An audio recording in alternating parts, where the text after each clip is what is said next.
Good morning, नमः संस्कृताय। आप सभी का एमएस क्लासेस 1 में स्वागत है। दोस्तों, आज हम लेकर उपस्थित हुए हैं प्रश्नोत्तरी। तो प्रश्नोत्तरी आज का हमारा किस पे है? तो संस्कृत भाषा का उद्भव और विकास। ठीक है दोस्तों, आज इस पर हम प्रश्नोत्तरी करेंगे। इसका एक जो पहला भाग है, इसको हम पढ़ाकर जो है यूट्यूब पर डाल दिए हैं। यह हमारा आज का दूसरा भाग है।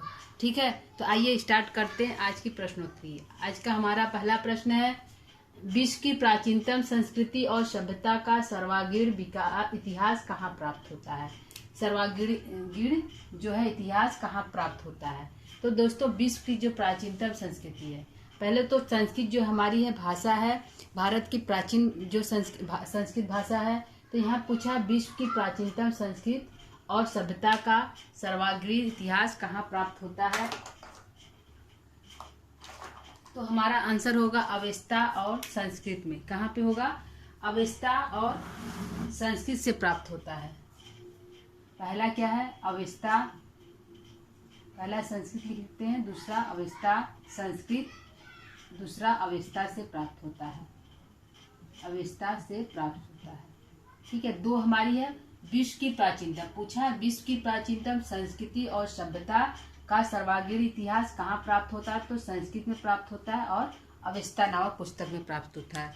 ठीक है, जो अवेस्ता है फारसियों का धर्म ग्रंथ है। ठीक है, दूसरा प्रश्न है, भारतीय आर्य भाषाओं को कितने भागों में बांटा गया है? जो भारतीय हमारी आर्य भाषा है उसको कितने भागों में बांटा गया है? तो दोस्तों 3 भागों में बांटा गया है। कितने भागों में बांटा गया है? 3 भागों में बांटा गया है। 3 भागों में बांटा गया है। तो पहला कौन सा है? पहला हमारा है 3 भागों में बांटा गया है। तो पहला हमारा क्या है? तो पहला हमारा प्राचीन आर्य भाषा। क्या है? प्राचीन आर्य भाषा है। पहला है प्राचीन आर्य भाषा।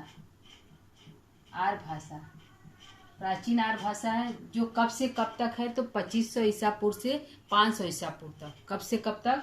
2500 ईसा पूर्व से 500 ईसा पूर्व तक है। 2500 ईसा पूर्व से 500 ईसा पूर्व तक।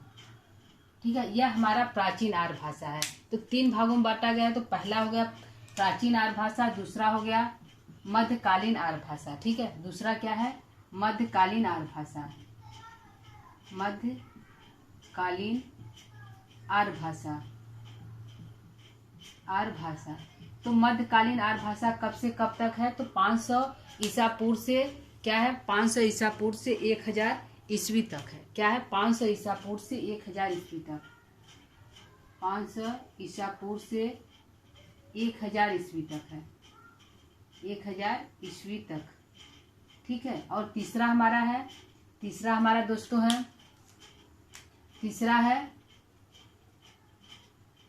तीसरा पहला हो गया प्राचीन आर्य भाषा जो 2500 ईसा पूर्व से 500 ईसा पूर्व तक। दूसरा है मध्यकालीन आर्य भाषा जो 500 ईसा पूर्व से 1000 ईस्वी तक। तो तीसरा हमारा आधुनिक आर्य भाषा। ठीक है, तीसरा क्या है? आधुनिक आर्य भाषा। आधुनिक आर्य भाषा जो कब से कब तक है? तो 1000 से अब तक है। क्या है? 1000 ईसा पूर्व से अब तक है।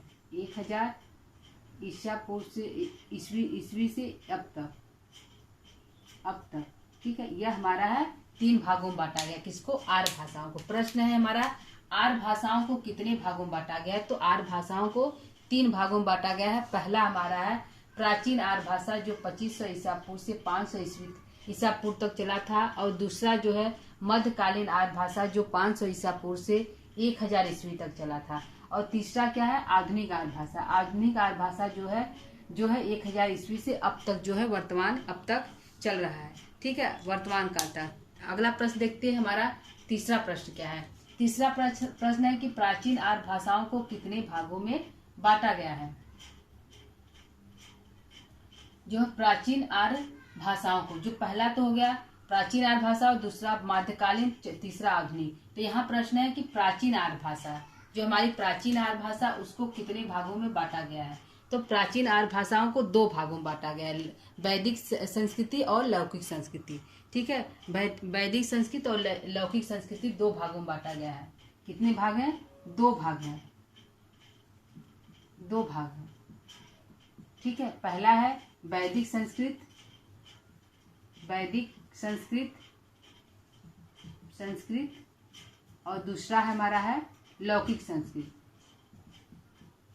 लौकिक संस्कृत। यह हमारा दो भाषाओं में प्राचीन आर्य भाषाओं को बांटा गया है। ठीक है दोस्तों, और अगला देखते हैं। चौथा हमारा प्रश्न क्या है? चौथा प्रश्न है कि वैदिक संस्कृत को और किन नामों से जाना जाता है। पहला तो है कि वैदिक संस्कृत को दो भागों में बांटा गया, तो वैदिक संस्कृत और लौकिक संस्कृत। अगला प्रश्न है कि वैदिक संस्कृत का प्राचीन रूप कहाँ, वैदिक संस्कृत को और किन नामों से जाना जाता है। वैदिक से वैदिक संस्कृत हो गया तो उसको और किन नामों से जाना जाता है, तो इसको जाना जाता है वैदिकी जाना जाता है, छंदस और छांदस, तीन और नामों से जाना जाता है। क्या है? वैदिकी है, क्या है? वैदिकी है, वैदिकी है, छंदस है, छंदस और छांदस है, छांदस, तीन नामों से इसको जाना जाता है। वैदिकी संस्कृत को और किन नामों से जाना जाता है, तो और तीन नाम है, एक वैदिकी नाम है और दूसरा छंदस नाम है और तीसरा छांदस नाम है। तो तीन और नामों से जाना जाता है वैदिक संस्कृत और वैदिक संस्कृत को। ठीक है, अगला प्रश्न पांचवा है, वैदिक संस्कृत का प्राचीन रूप कहाँ प्राप्त होता है। जो वैदिक संस्कृत का प्राचीन रूप कहाँ प्राप्त होता है दोस्तों, तो हमारा प्राचीन रूप इसका ऋग्वेद में प्राप्त होता है। कहाँ प्राप्त होता है? ऋग्वेद में प्राचीन रूप प्राप्त होता है, ऋग्वेद में। ठीक, ऋग्वेद में प्राचीन रूप प्राप्त होता है। ठीक, अगला प्रश्न है छठवां है, कौन सी भाषा सबसे प्राचीन है। जो हमारी भाषा है तो कौन सी भाषा सबसे प्राचीन है, तो संस्कृत भाषा सबसे प्राचीन है। ठीक, संस्कृत भाषा जो हमारी है सबसे प्राचीन है। सातवां प्रश्न लेते हैं। सातवां प्रश्न हमारा है, समस्त प्राचीन संस्कृत कहाँ प्राप्त होती है। जो समस्त प्राचीन जो संस्कृति है, संस्कृत जो है कहाँ प्राप्त होती है, तो वाग्मय वैदिक संस्कृति में प्राप्त होती है, वैदिक संस्कृत में प्राप्त होती है। कहाँ होती है? वाग्मय वैदिक संस्कृत में प्राप्त होती है, वैदिक संस्कृत में प्राप्त होती है, संस्कृत में प्राप्त होती है। हमारी जो है समस्त प्राचीन जो संस्कृत भाषा है वह कहाँ प्राप्त होती है, तो वाग्मय वैदिक संस्कृत में प्राप्त होती है। सातवां प्रश्न है, वेद कैसे हैं। जो वेद हमारे हैं तो वह कैसे हैं, तो वेद जो है, वेद हमारा जो कैसे होते हैं, तो संगीतात्मक होते हैं। जो वेद हमारे उसमें संगीत इत्यादि प्राप्त होते हैं, तो वेद हमारे कैसे हैं? संगीतात्मक है, संगीतात्मक है, संगीतात्मक है। ठीक है, हमारे जो वेद है संगीतात्मक है। ठीक है, अगला प्रश्न हमारा क्या है, तो अगला प्रश्न है कि वैदिक भाषा पद की रचना कैसी है। जो वैदिक हमारी भाषा है उस पद की रचना कैसी है। ठीक है, वैदिक भाषा पद की रचना हमारी कैसी है, तो श्लिष्ट और योगात्मक है। कैसा है? श्लिष्ट है। जो वैदिक हमारी भाषा है उस पद की रचना कैसी हुई, तो श्लिष्ट में हुई है और योगात्मक है। क्या है? श्लिष्ट है, श्लिष्ट है और योगात्मक है, योगात्मक है, योगात्मक है। यह हमारी वैदिक भाषा के पद है। पद कैसे किस में लिखे गए हैं, तो श्लिष्ट हमारी भाषा है और योगात्मक है। अगला है, लेट लकार का प्रयोग कहाँ हुआ है, तो लेट लकार का प्रयोग हमारा वैदिक संस्कृत में हुआ। क्या कहाँ हुआ है? वैदिक संस्कृत में हमारा लेट लकार का प्रयोग हुआ है, वैदिक संस्कृत में, वैदिक संस्कृत में हमारा लेट लकार का प्रयोग किया गया है। ठीक है, 10वां प्रश्न है, संस्कृत का सबसे प्राचीन एवं आदि काव्य किस ग्रंथ को कहा जाता है। जो संस्कृत की हमारी सबसे प्राचीन ग्रंथ कौन है दोस्तों, तो वाल्मीकि रामायण है। किसको कहा जाता है? संस्कृत का सबसे प्राचीन एवं आदि ग्रंथ, आदि काव्य है तो रामायण है, तो आदि कवि कौन है, तो वाल्मीकि। तो यहाँ पे है संस्कृत का सबसे प्राचीन और आदि काव्य किस ग्रंथ को कहा जाता है, तो वाल्मीकि रामायण को या रामायण को कह सकते हैं। ठीक है, रामायण को।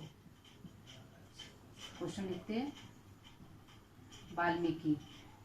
ठीक है, वाल्मीकि रामायण को हमारा जो है आदि ग्रंथ है। ठीक, ये हमारे 10 प्रश्न हैं दोस्तों। प्रश्न को एक बार फिर से रिपीट करते हैं। पहला प्रश्न है, विश्व की प्राचीनतम संस्कृति और सभ्यता का सर्वांगीण इतिहास कहाँ प्राप्त होता है, तो संस्कृत और अवेस्ता नामक ग्रंथ जो है भाषा में प्राप्त होता है। अगला है भारतीय आर्य भाषाओं को कितने भागों में बांटा गया है, तो 3 भागों में बांटा गया है। पहला भाग है प्राचीन आर्य भाषा जो 2500 ईसा पूर्व से 500 ईसा पूर्व तक चला था। दूसरा है मध्यकालीन आर्य भाषा जो 500 ईसा पूर्व से 1000 ईस्वी तक चला था। और जो तीसरा है आधुनिक आर्य भाषा 1000 ईस्वी से अब तक यानी वर्तमान काल तक विद्वान है। ठीक है। तीसरा प्रश्न है प्राचीन आर्य भाषाओं को कितने भागों में बांटा गया है, तो प्राचीन आर्य भाषाओं को 2 भागों में बांटा गया है, वैदिक संस्कृत और लौकिक संस्कृत। ठीक है। तो चौथा प्रश्न है वैदिक संस्कृत को और किन नामों से जाना जाता है, तो वैदिक संस्कृत को वैदिकी नाम से जाना जाता है, छंदस नाम से जाना जाता है और छांदस नाम से जाना जाता है। ठीक है। पांचवा है वैदिक संस्कृत का प्राचीन रूप कहाँ प्राप्त होता है, तो वैदिक संस्कृत का प्राचीन रूप ऋग्वेद में प्राप्त होता है। कहाँ प्राप्त होता है दोस्तों, ऋग्वेद में हमारे जो है प्राचीन नाम प्राप्त होता है। कौन सी भाषा सबसे प्राचीन है, तो संस्कृत भाषा जो है सबसे प्राचीन है। समस्त प्राचीन संस्कृत कहाँ प्राप्त होते हैं, तो वाग्मय वैदिक संस्कृत में प्राप्त होते हैं। वेद कैसे हैं, तो जो वेद हमारे वह संगीतात्मक है, उसमें संगीत इत्यादि प्राप्त होते हैं, इसलिए वेद हमारे जो कैसे हैं संगीतात्मक है। वैदिक भाषा पद की रचना कैसी है, तो वैदिक भाषा पद की रचना श्लिष्ट है और योगात्मक है। ठीक है दोस्तों। लेट लकार का प्रयोग कहाँ हुआ है, तो वैदिक संस्कृत में जो है लेट लकार का प्रयोग किया गया है। संस्कृत का सबसे प्राचीन एवं आदि काव्य किस ग्रंथ को कहा जाता है, तो संस्कृत के सबसे प्राचीन और आदि काव्य दोस्तों रामायण को कहा जाता है, जो वाल्मीकि द्वारा रचा गया है। ठीक है। यह हमारे कुल 10 प्रश्न है। 10 प्रश्नों को यहाँ पे हम और लेते हैं। ठीक है दोस्तों। तो इसको हम अब आगे 10 प्रश्नों को हम और देखते हैं।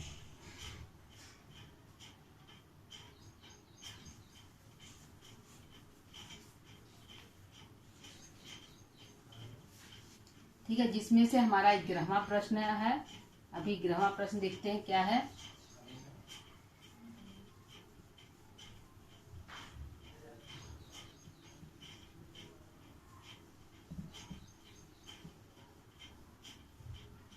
ठीक है। 11वां प्रश्न हमारा क्या है, 11वां प्रश्न हमारा है कि संस्कृत का सबसे प्राचीन कौन से ग्रंथ 500 ईसा पूर्व से अब तक अविरत गति से अपना गौरव स्थापित किया है। कौन सा ग्रंथ, अगला प्रश्न है ऐसा कौन सा ग्रंथ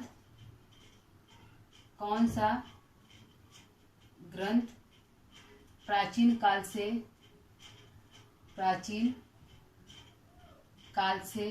अब तक अविरत गति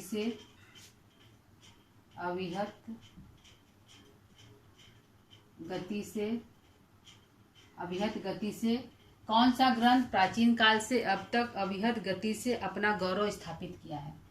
अविरत गति से अपना गौरव स्थापित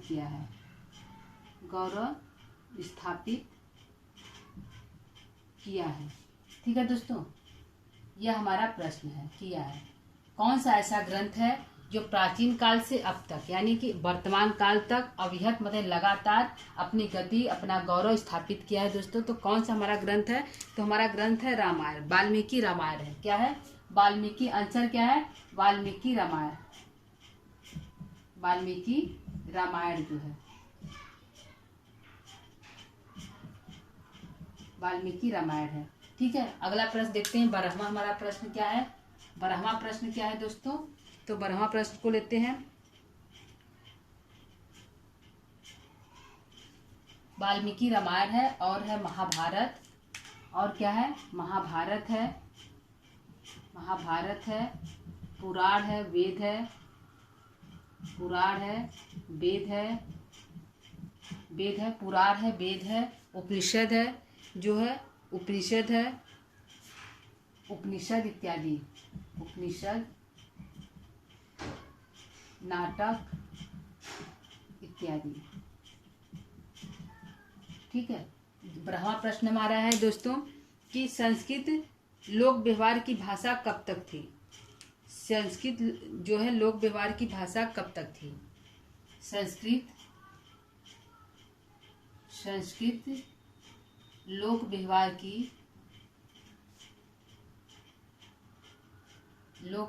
की भाषा भाषा कब तक थी, कब तक थी। मतलब संस्कृत भाषा को दोस्तों, यहाँ प्रश्न है संस्कृत लोक व्यवहार की, मतलब संस्कृत भाषा को लोक व्यवहार में जिस तरह आज हम हिंदी को अपने व्यवहार में प्रयोग कर रहे हैं, तो संस्कृत भाषा लोग बोलचाल में कब तक प्रयोग किए, तो जब तक कालिदास, जरा ईसा पूर्व तक। कब तक दोस्तों, ईसा पूर्व तक किए, ईसा पूर्व तक किए। यानी कि भास कालिदास इत्यादि कवियों के कवि जब तक है तब। भास, यास्क, पतंजलि, कालिदास, जैसे भास हो गए, भास, यास्क, पतंजलि,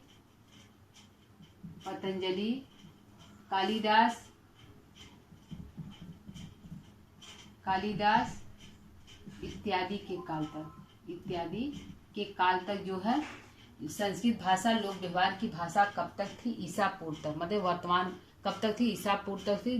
जब भास जो अपनी रचनाएं करते थे, यास, पतंजलि, कात्यायन, पाणिनि के काव्यों तक थी, जो हमारा था पाणिनि, ठीक है, पाणिनि इत्यादि,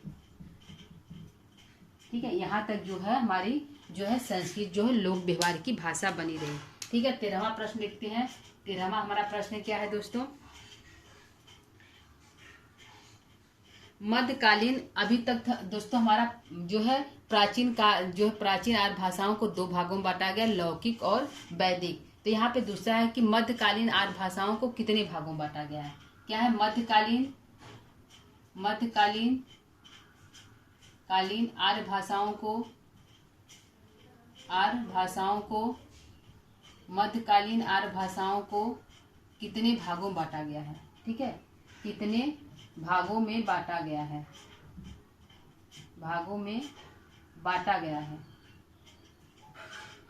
बांटा गया है। ठीक, प्रश्न हमारा है मध्यकालीन आर्य भाषाओं को कितने भागों में बांटा गया है दोस्तों, तो 3 भागों में बांटा गया है।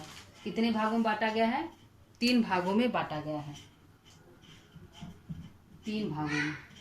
ठीक है, 3 भागों में हमारा जो है बांटा गया है। पहला क्या है, पहला हमारा कौन सा भाग है, तो पहला है प्राचीन प्राकृतिक या पाली आर्य भाषा। क्या है, पहला क्या है, प्राचीन प्राकृतिक या पाली भाषा। यह कब से कब तक था, जो प्राचीन प्राकृतिक या पाली भाषा कब तक था, 500 ईसा पूर्व से 100 ईस्वी तक। कितना था, 500 ईसा पूर्व से 100 ईस्वी तक। यह हमारा था प्राचीन प्राकृतिक या पाली भाषा। ठीक है, दूसरा कौन सा है, दूसरा हमारा 500 ईसा पूर्व से 100 ईस्वी तक। दूसरा 100 ईस्वी से 500 ईस्वी तक। क्या है, दूसरा क्या हमारा है, दूसरा हमारा है मध्यकालीन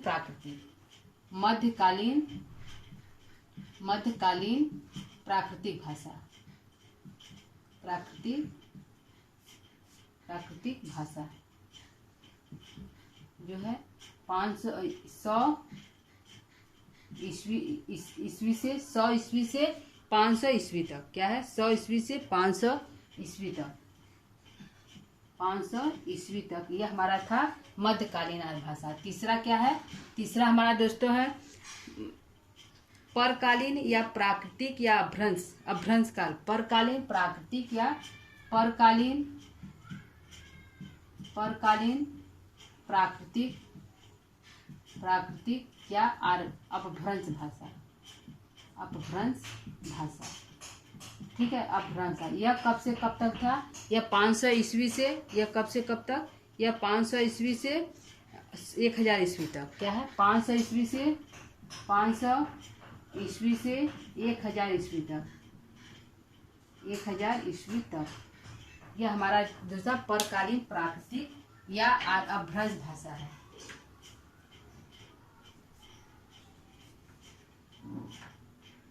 ठीक है, 13वां प्रश्न देते हैं। 13वां हमारा प्रश्न क्या है, 14वां प्रश्न है। ठीक है, यह हमारा मध्यकालीन आर्य भाषाओं को कितने भागों में बांटा गया, 3 भागों में। प्राचीन प्राकृतिक या पाली भाषा 500 ईसा पूर्व से 100 ईस्वी तक, और दूसरा मध्यकालीन आर्य भाषा प्राकृतिक है 100 ईस्वी से 500 ईस्वी तक। परकालीन प्राकृतिक या अपभ्रंश भाषा 500 ईस्वी से 1000 ईस्वी तक बांटा गया है। ठीक है।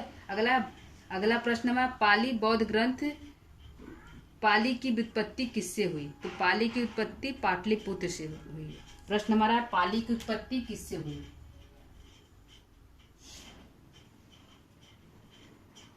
पाली की उत्पत्ति किससे हुई? ठीक है दोस्तों, पाली की उत्पत्ति किससे हुई हमारा प्रश्न है। तो आंसर है पाटलिपुत्र से हुई। किससे हुई? पाटलिपुत्र से हुई। ये पाली की उत्पत्ति किससे हुई दोस्तों? तो पाटलिपुत्र से हमारी पाली की उत्पत्ति हुई, पाटलिपुत्र से। ठीक है। अगला प्रश्न देते हैं 15वां। हमारा प्रश्न क्या है? 15वां को लेते हैं। 15वां है बुद्धोपदेश शब्द से बुद्धोपदेश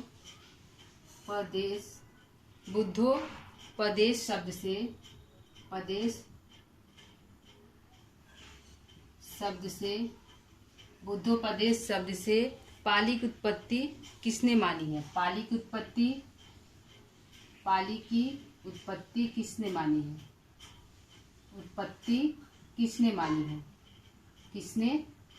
किसने मानी है? ठीक है दोस्तों, ये हमारा प्रश्न है कि बुद्धोपदेश शब्द से पाली की उत्पत्ति किसने मानी है? तो भिक्षु जगदीश काश्यप माने हैं। भिक्षु जो है किसने मानी है? तो भिक्षु जगदीश काश्यप ने माना है। काश्यप।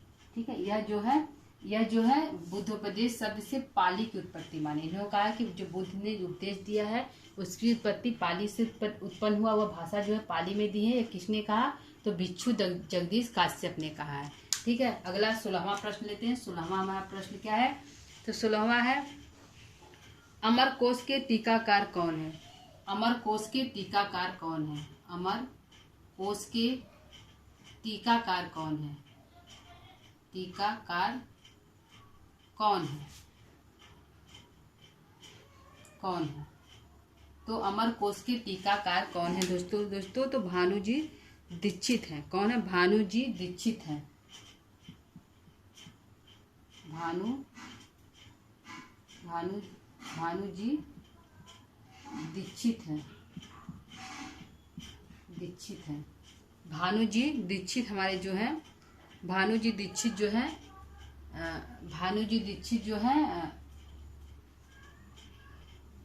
टीकाकार हैं। किसके टीकाकार हैं? तो अमरकोश के टीकाकार कौन है? जो भानुजी दीक्षित है। अगला 17वां प्रश्न क्या है? 17वां प्रश्न में लेते हैं। 17वां प्रश्न है कि पाली शब्द का प्रयोग अशुघोष ने कहाँ किया? पाली शब्द का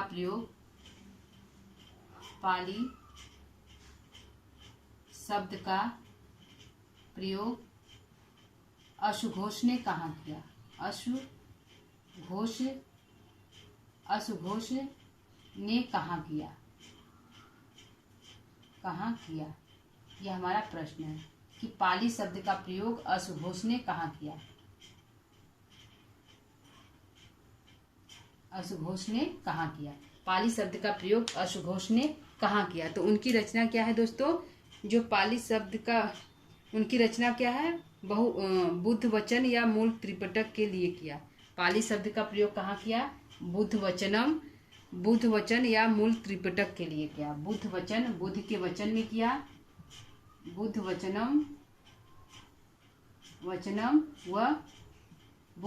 में किया वह और कहाँ किया? बुद्ध वचन और त्रिपिटक के लिए किया। त्रिपिटक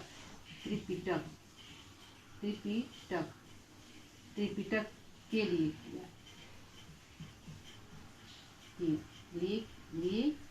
किया। ठीक है। बुद्ध वचनम और त्रिपिटक में जो है पाली शब्द का प्रयोग किसने किया? पूछेगा प्रश्न दोस्तों कि पाली शब्द का प्रयोग सर्वप्रथम किसने किया? तो अशुघोष ने किया। कहाँ किया? बुद्ध वचनम और त्रिपिटक में किया है। 18वां प्रश्न लेते हैं। 18वां हमारा प्रश्न क्या है कि 18वां प्रश्न है दोस्तों, शब्द या धातु से पद बनाने के लिए दो प्रकार के प्रत्यय लगते हैं। तो दो प्रकार के प्रत्यय कौन है? शब्द व धातु बनाने के लिए, शब्द व धातु से पद बनाने के लिए, शब्द व धातु से पद बनाने के लिए, धातु से पद बनाने के लिए, पद बनाने के लिए, शब्द व धातु से पद बनाने के लिए, शब्द व धातु से पद बनाने के लिए दो प्रकार के से प्रत्यय लगते हैं, दो प्रकार से प्रत्यय लगते हैं, दो प्रकार से प्रत्यय लगते हैं, प्रत्यय लगते हैं। तो कौन कौन से हैं दोस्तों? दो प्रकार से प्रत्यय लगते हैं, शब्द व धातु। क्या है प्रश्न? है शब्द और धातु से पद बनाने के लिए, शब्द व धातु से पद बनाने के लिए दो प्रकार के प्रत्यय लगते हैं। तो कौन कौन से प्रत्यय है? सुप प्रत्यय और तिंग प्रत्यय। कौन है? पहला हमारा सुप प्रत्यय है, सुप प्रत्यय है और दूसरा तिंग प्रत्यय है, तिंग प्रत्यय है। ठीक है, तो दो प्रकार के प्रत्यय हैं, सुप प्रत्यय और तिंग प्रत्यय। ठीक है दोस्तों, यह हमारे थे 18 प्रश्न को एक बार रिपीट करते हैं। कौन सा ग्रंथ प्राचीन काल से अब तक अभियत गति से अपना गौरव स्थापित किया है? तो वाल्मीकि रामायण है, महाभारत है, पुराण है, वेद, उपनिषद, जो नाटक इत्यादि है वह जो है लगातार जो अपना स्थान बनाए हुए हैं। अगला है संस्कृत लोक व्यवहार की भाषा कब तक थी? तो ईसापूर्व तक थी, यानी कि जब तक भास, कालिदास, पतंजलि, कात्यायन जब तक कवि थे तब तक जो संस्कृत भाषा को बोलचाल में प्रयोग किया जाता था। मध्यकालीन आर्य भाषाओं को कितने भागों में बांटा गया? तो 3 भागों में बांटा गया। प्राचीन प्राकृतिक या पाली भाषा, और दूसरा है जो 500 ईसा पूर्व से 100 ईस्वी तक चला था। मध्यकालीन प्राकृतिक भाषा जो 100 ईस्वी से 500 ईस्वी तक चला था। तीसरा है परकालीन प्राकृतिक या अपभ्रंश भाषा जो 500 ईस्वी से 1000 ईस्वी तक चला था। ठीक है, पाली शब्द की उत्पत्ति किससे हुई? तो पाटलिपुत्र से हुई। बुद्धोपदेश शब्द से पाली की उत्पत्ति किसने माना? तो जो भिक्षु जगदीश काश्यप ने जो है बुद्धोपदेश से पाली शब्द की उत्पत्ति माना है। अमरकोश जो टीकाकार है, अमरकोश के टीकाकार कौन है? जो भानुजी दीक्षित हैं। पाली शब्द का प्रयोग अशघोष ने कहाँ किया? तो बुद्ध वचनम व त्रिपिटक के लिए किया है। शब्द व धातु से पद बनाने के लिए दो प्रकार से प्रत्यय लगते हैं, तो सुप प्रत्यय लगते हैं और तिंग प्रत्यय लगते हैं। ठीक है दोस्तों, यह हमारे थे 18 कुल हमारे प्रश्नों का श्रृंखला जो है दोस्तों 18 है। ठीक है, तो आज के लिए दोस्तों इतना। इसके कुछ हमारे प्रश्न और हैं जो है इसका हम तीसरे भाग में लेकर उपस्थित होंगे। आज का हमारा यह दूसरा भाग है। इस पर प्रश्नोत्तरी संस्कृत भाषा का उद्भव और विकास पर जो प्रश्नोत्तरी आज हमारा दूसरा भाग है। इसका तीसरा भाग, क्योंकि प्रश्न हमारा बचा हुआ है दोस्तों, तो तीसरा भाग जो है कल के एपिसोड में लेकर उपस्थित होंगे। तब तक के लिए दोस्तों आज के लिए इतना ही। क्लास को यहीं पर विराम देंगे। नमः संस्कृता।